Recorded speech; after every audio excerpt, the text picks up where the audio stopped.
ન બોલાયેલા શબ્દોના જ તમે સ્વામી છો, બોલાયેલા શબ્દોના તમે ગુલામ છો. દરેક શબ્દના અર્થ છે. શબ્દો એમને એમ નથી બન્યા. જેમ આપણું ગોત્ર હોય છે, આપણું જેમ કુળ હોય છે, એમ શબ્દોનું ગોત્ર હોય છે, શબ્દોનું કુળ હોય છે. શબ્દની તાકાત બહુ મોટી છે. શબ્દ મારે, શબ્દ તારે, શબ્દ ઘાયલ કરે, શબ્દ રૂજાવે, શબ્દ રીજાવે, શબ્દ ખીજાવે. શબ્દમાં તાકાત હોય છે.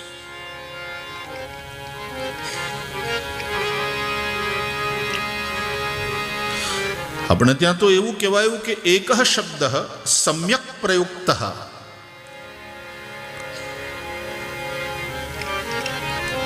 સ્વર્ગે લોકે ચ કામધુક ભવતી. એક શબ્દ પણ જો એનો યોગ્ય રીતે ઉપયોગ કરવામાં આવે તો એ આ લોકમાં અને પરલોકમાં કામધેનુની જેમ તમને ઈચ્છિત આપે.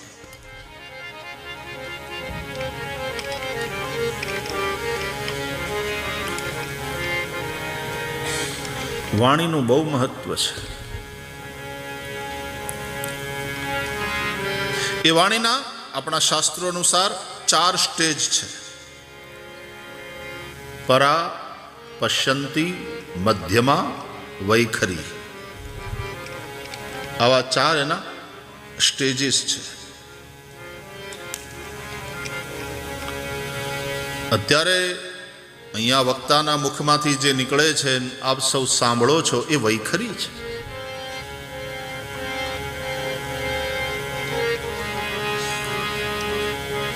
વાણી સરસ્વતીનું એક નામ છે. વાણી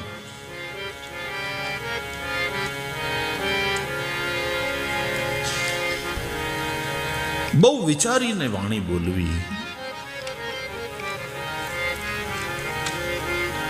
શબ્દનું બહુ મહત્વ છે.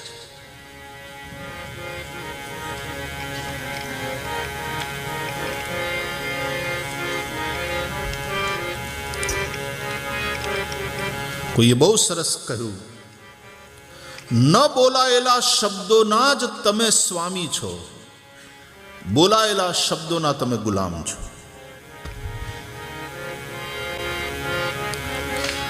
એકવાર બોલાઈ ગયું એ પછી ભલે ને તમે ગમે એટલું કહો કે હું મારા શબ્દો પાછા ખેંચું છું, ના ખેંચી શકો. ઠીક છે, પછી સોરી બોરી કેવું પડે ને વાત આપણે ગમે એ રીતે વાળી લઈએ, પણ એ તો થીગડા મારવાની વાત છે, એ તો રેણ કરવાની વાત છે. ગમે એવા શબ્દો બોલીએ ને પછી આપણે ત્યાં તો દુહા લખાયા એના, મોતી ભાંગ્યું વિંધતા અને મન ભાંગ્યું કવેણ, ઘોડો ભાંગ્યો ઠેકતા અને નહીં સાંધો ને નહીં રેણ. આ મોતી ભાંગ્યું વિંધતા અને મન ભાંગ્યું કવેણ. કવેણ એટલે કે છે સાધુ પુરુષ સજ્જન કોણ બોલે? જેના વેણ અને નેણ સુંદર હોય. નેણ દ્રષ્ટિ, દ્રષ્ટિથી માણસ ઓળખાય. આંખ છે ને એ આત્માનો અરીસો છે.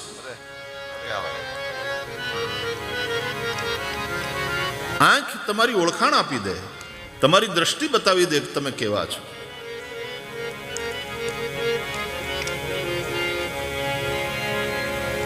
એમાં આ બહેનોને માતાઓને તો ભગવાને વિશેષ શક્તિ આપી છે, દ્રષ્ટિ બહુ ઓળખે. આપણે ત્યાં ગંગા સતી અને પાનબાઈની જે વાણી છે, એમાં ગંગા સતી પાનબાઈને સમજાવે છે, સંગ તું કરો તો પાનબાઈ એવા નરની કરજો રે, જે ભજનો માં રાખે તમને ભરપૂર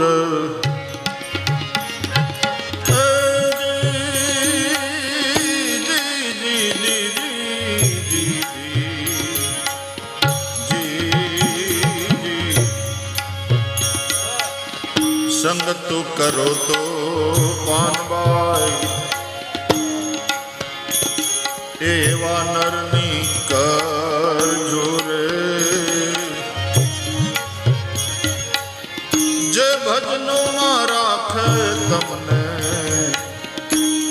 ભરપૂર એવા નરને ઓળખવો કેમ?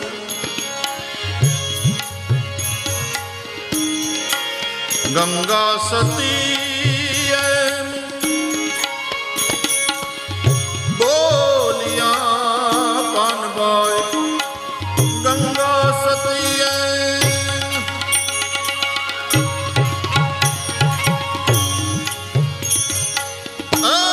બોલિયા પાનબાઈ એ જેના નયણોમાં વરસે સાચા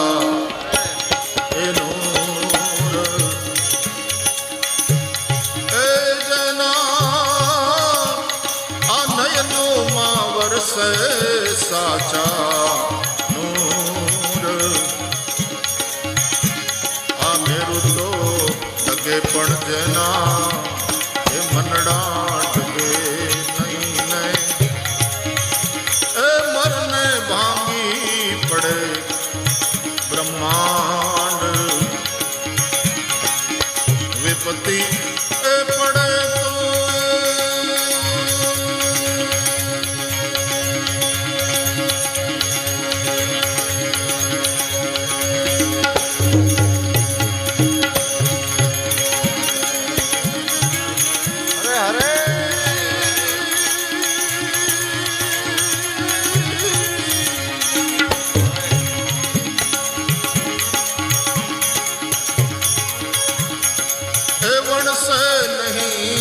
પાનબાઈ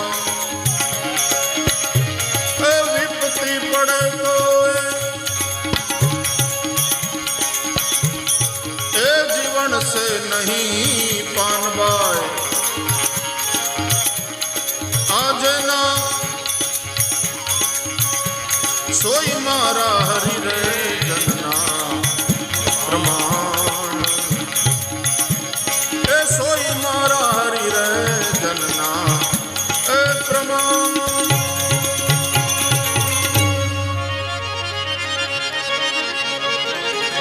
ગંગા સતી એમ બોલિયા પાનબાઈ જેના નયનોમાં વરસે સાચા નૂર આંખ એ ઓળખાણ છે દ્રષ્ટિ તો જેના નયન દિવ્ય હોય અને જેના વેણ દિવ્ય હોય એ સાધુ પુરુષ છે. આપણે ત્યાં એમ કહેવાય છે બોલમાં તોલ થાય. જેમ જેમ માણસ બોલે ને તેમ તેમ એ પોતાની જાતને ખોલે, એનો પરિચય આપે છે.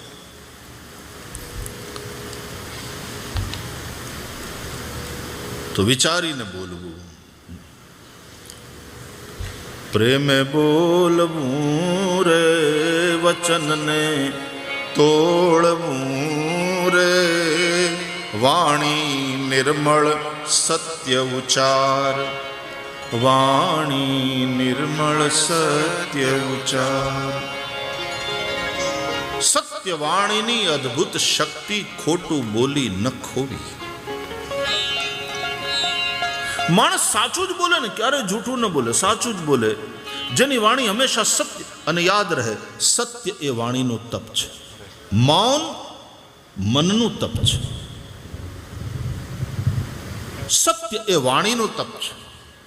જેની વાણી સદા સત્ય બોલે છે, એ વાણીમાં એવી તાકાત આવે છે કે પછી એ જે બોલે એ સત્ય થાય. એની વાણી સત્ય થઈ જાય. એટલા માટે પછી શાપ આપતા હતા કે વરદાન આપતા હતા, એ બોલે એ સત્ય થઈ જાય. અરે આપણે ત્યાં કેટલી ચારણયાણીઓ, આ કળિયુગની વાત, અને ચારણ એવી દેવી માતાઓ બધી એને સત ચડ્યું હોય ને સતને માર્ગે જ હોય, પછી એ બોલે અને એને કોઈ સતાવે, એનો શ્રાપ સત્ય થાય. એવા ઇતિહાસમાં દાખલાઓ છે. પુરાણોમાં તમે જે કથા સાંભળો છો એ શાપની ને વરદાનની જ કથાઓ છે.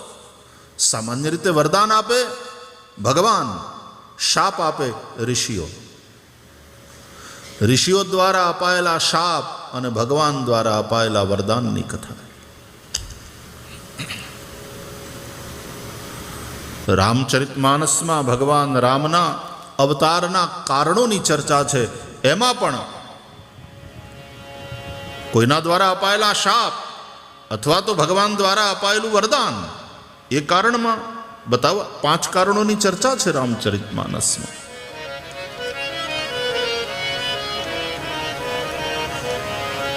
ભગવાન વરદાન આપીને અનુગ્રહ કરે છે.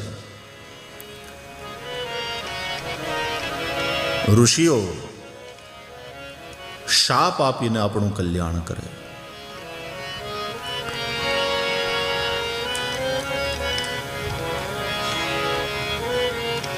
ભૂલ કરીએ એટલે બાપ સજા કરીને કલ્યાણ કરે છે આપણું. કૃષ્ણાત પરમ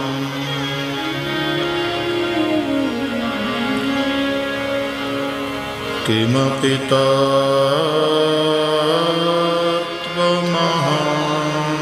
ન જાનામિ.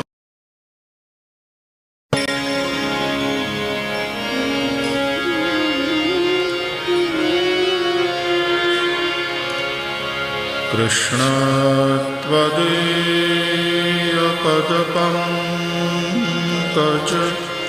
પંજરાંતે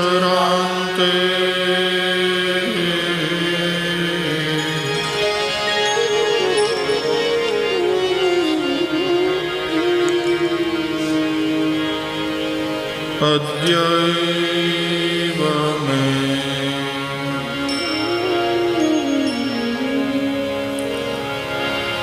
વિશતુ માનસ રાજહંસ.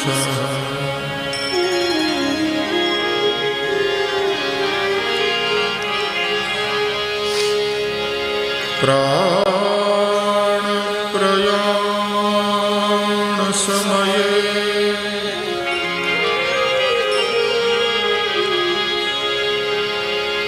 કફવાત પિત્તૈ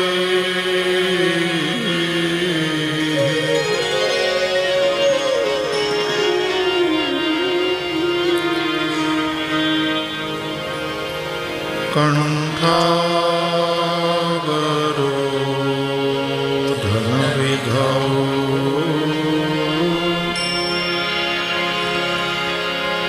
સ્મરણં કુતસ્તે.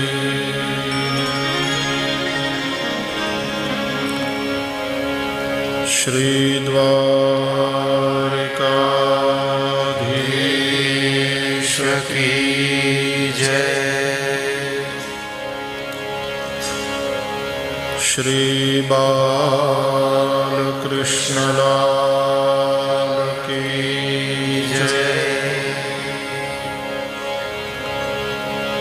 સદગુરુ ભગવાન કી જય. ઓમ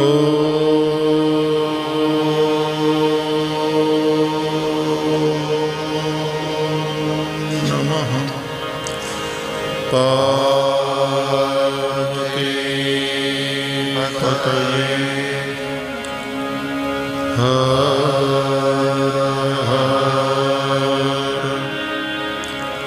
મહાદેવ.